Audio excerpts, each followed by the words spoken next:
PDM 2025-4674. Ito yung November 1 na no plate na i-charge ang tao ng 5,000 pesos if a fine. Sa akin, personally, marami tayong dapat i-check muna. Kaya temporary, isususpend ko muna yung November 1 na yan. Bakit?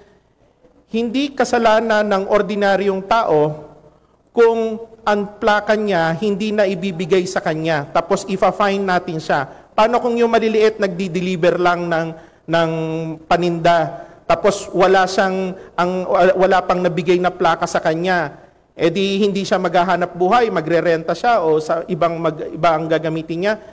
Pahirap yon. So kailangan tinitingnan muna natin kasi maraming factors na pwedeng nakaakibat dyan. Although sinususpend ko yung plates, hindi ibig sabihin walang huhulihin na mga nagva-violate. Ano ang nagva-violate? Alam naman natin na merong iba na may plaka na, especially nakita ko nga mga sports car na may plaka na, modelo hindi nila kinakabit, nagkakabit sila ng mga yellow na Hong Kong plate dahil sa porma-porma, hulihin yan. Pangalawa, yung mga kababayan natin na wala naman pa talagang plaka, wag naman po tayong bumiyahe nang wala tayong authorization galing LTO.